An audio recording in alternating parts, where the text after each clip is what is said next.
Hello and welcome to China Shortcuts, the European Chamber's weekly catch-up on China's business landscape. This episode was recorded on 19th November 2025.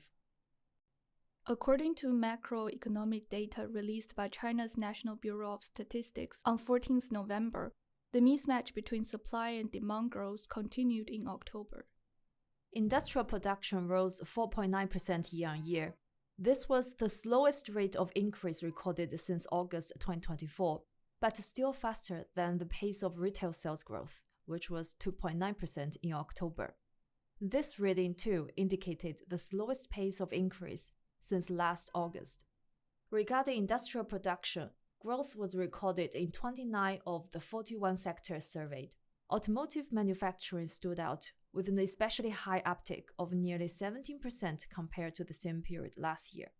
As for retail sales, while consumption in the catering industry picked up in October, the expansion in goods sales narrowed for the fifth month in a row.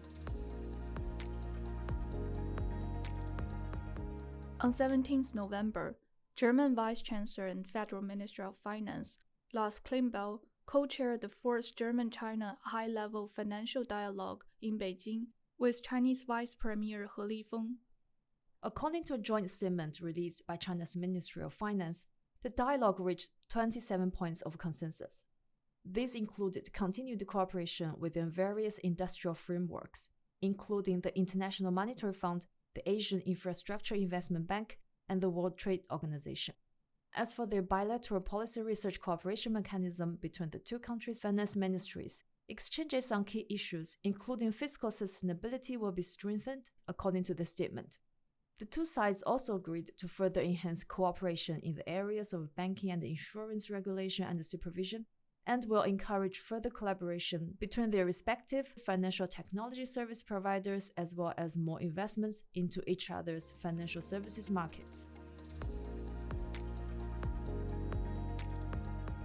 On 14th November, Chinese Premier Li Qiang chaired a State Council executive meeting that set out new steps to balance supply and demand for consumer goods and increase spending. In alignment with the outline of the 15th Five-Year Plan confirmed at the fourth plenum, the State Council meeting concluded that consumption upgrading must steer industrial upgrading. In addition, they pledged more support for firms offering more distinctive, high-quality goods and will encourage production to adapt more quickly to consumer demands. The meeting also called for faster and simpler project approvals, greater investment in R&D, data and brands, and a wider use of long-term loans. Talent training and top-level education will be expanded to serve innovation and strategic goals. Draft amendments to the trademark law were also approved for submission to the legislature.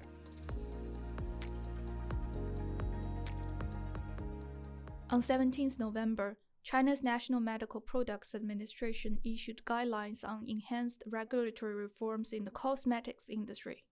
The 24-point document calls for further support for innovation and for encouraging the launch of new international cosmetic products in China, including by exempting such products from the requirement to submit proof of overseas sales. The guidelines also proposed focused R&D efforts so that the cosmetics industry can tap further into the silver economy, with products targeting the country's aging population, and for safety management and supervision of the industry to be further optimized and streamlined. To better understand how China's export control regime impacts our members, the European Chamber has launched a flat survey. The deadline for participation has been extended until 21st November. The results of the survey will be used to help further our advocacy on this important topic on behalf of impacted member companies. Invitations to take part in the survey have been sent out via email to primary contacts of all member companies reside in China. Don't miss your chance to participate, as your insights will direct influence of advocacy strategy. Your answers will ensure that we align our efforts to the real challenges and opportunities faced by our members. Thanks for listening, and don't forget to tune in again next week.